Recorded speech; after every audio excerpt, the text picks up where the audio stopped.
Welcome to Missouri Corn Talk, your go-to weekly agriculture podcast, delivering fast, reliable updates on market development efforts, ethanol demand, and the issues shaping today's corn industry. I'm your host, David Geiger. As another year gets underway, the Missouri Corn Growers Association is gearing up for a fast-moving legislative session in Jefferson City, one that could have a direct impact on your farm, your markets, and your bottom line. From protecting key agriculture tax credits to ensuring farmers have clarity around regulations, there is a lot at stake for corn growers in the months ahead. And joining us today is Elena Fork, MissouriCorn's Legislative Affairs Manager. Elena works at the Capitol every day, and she advocates on behalf of growers, here to talk about what's going on this session and what MissouriCorn is focused on. Elena, thank you so much for joining us, and especially as the upcoming MCGA annual meeting and legislative day is on the way. As we head into this legislative session, what should Missouri corn growers know right out of the gate about what's going on in Jefferson City? So there was a record number of bills that was filed on the first day of pre-filing back at the 1st of December. And since then, there's already over 1,700 bills that have been filed. And outside of the budget bills last year, there were very few bills that really made it across the finish line. So that just goes to show that the path forward for a bill to pass is pretty narrow. Governor Kehoe has been pretty vocal about his desire to eliminate the state income tax this year. So we feel that that's going to be a pretty pressing issue that's likely going to take a lot of bandwidth and time this session. So it's going to be very important for our growers to just be engaged really early on agriculture issues so that we can try to push those pieces of legislation forward as soon as possible. As you're saying, it's going to be a very full session, 1,000 bills already filed. What does that mean for early engagement? How do folks get involved like that? Yes, so one way that growers can get involved is our upcoming annual meeting that's going to take place on Wednesday, January 28th, here in Jefferson City at the Capitol Plaza Hotel. After our annual meeting in the morning, which kicks off at 10:30, we will actually head to the Capitol with our growers and really start advocating for some of the bills that we are pushing for this session, and also just to get some face-to-face interaction between our growers and their legislators. Last session, there were some big priorities and wins for Missouri farmers, like the Water Preservation Act. How does that success help set the stage for what Missouri Corn is working on? So the Water Preservation Act was a huge win for our growers, and it really was an opportunity to showcase that agriculture still can find bipartisan support. By working together with both sides of the aisle and industry stakeholders, we were able to really build some credibility that we feel like will last for our future endeavors and priorities. And our growers' advocacy also proved to be extremely important piece of that and made a real difference when advocating so that they could really see how it affects our farmers. We keep bringing up advocacy here, and that's really a big part of what Missouri Corn is all about and why you guys are prioritizing this, as we mentioned, that annual meeting legislative day coming up. Yes, we just can't emphasize enough how important it is for our growers to come to Jefferson City that day, be involved. Their voice truly matters. You know, when these policy decisions affect the farm, being able to advocate and show up just really is an easy way for MCGA and our growers and members to be involved and help push those priorities forward. There's still a couple years, but there are some key ag tax credits that are going to expire in 2028. That's a big priority for you guys. Why so? Yes, it's a huge priority of ours. These tax programs really drive investment in agriculture within the state.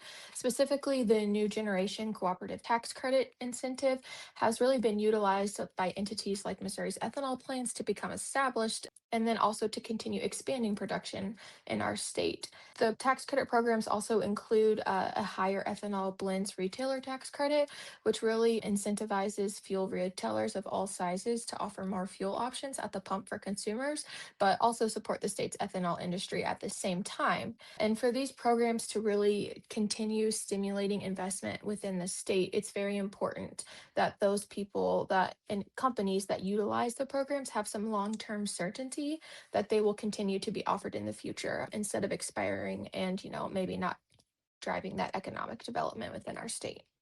On the water quality side, there's been a lot of uncertainty that goes on when it comes to how non-point source, aka the farm's field to waterways, are treated, there's some non-point source permitting reforms going on. Tell me about that. Yeah, so MCGA is always looking ahead to see what potential issues may impact our growers in the future, and we feel that this permitting reform is one of those. It's super important that we can try and alleviate any unnecessary regulatory burdens for our growers.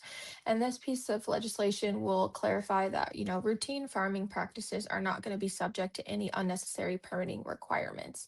So really just trying to align the state law with federal rules.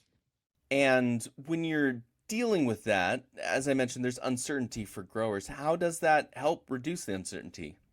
It'll really help reduce the uncertainty by, like I said, aligning that state law to match the federal law, which, just makes sure that those non-point sources are not subject to any extra regulatory permits that are just everyday common, farming practices that under federal laws would not require permits.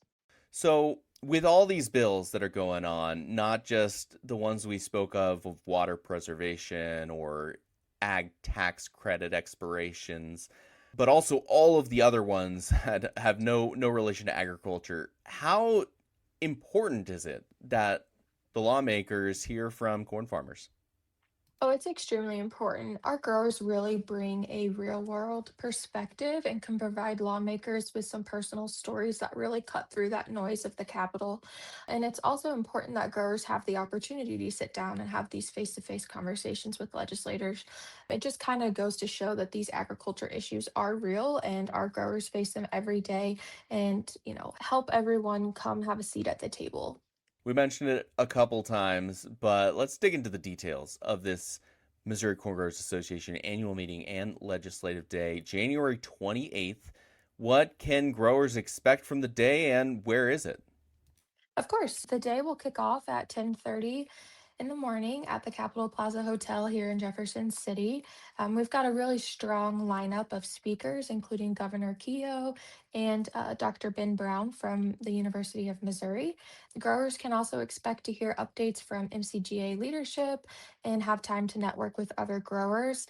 Later in the afternoon, or after lunch, growers will kind of make their way to the Capitol to have some visits with their legislators from, each district across the state. And then we will end our day back at the Capitol Plaza for a reception and an auction. Last note to make, when looking at the legislative day, looking at engagement with the folks in the Capitol building, what is the message to corn growers who are on the fence, who aren't sure if they should get involved with policy this year? The grower's voice really matters, especially when it comes to policy decisions that affect the farm. Our growers are the ones that have to deal with those decisions day in and day out. And so advocacy really works when growers get involved, and MCGA is a really great way to be involved, and we make it very easy. You can always go to our website at mocorn.org to find out how to get more involved and become a member of the association. Elena, is there anything else going on? It is the start of the new year. Anything you're looking forward to at the annual meeting or beyond? Yeah, so I'm really excited to engage with our growers and our leadership. We also have some winter meetings coming up throughout January and February, and that's just a way that we can engage in each district across the state with our growers and really let them know what MCGA is doing. Elena Fork is MissouriCorn State Legislative Affairs Manager, sharing about what growers can expect in the upcoming legislative session and why the voices of corn growers matter. Elena, thank you so much for joining us. Thank you. I really appreciate the time. And of course, if you want to be a part of the conversation, make plans to attend the MCGA annual meeting and legislative day on Wednesday, January 28th in Jefferson City. It is a chance to hear directly from leaders, connect with fellow growers, and get a farmer in front of lawmakers. Thank you so much for listening. This podcast is made possible by the Missouri Corn Merchandising Council and the Missouri Corn Growers Association. Learn more about programs working on your behalf at mocorn.org or on our social media channels.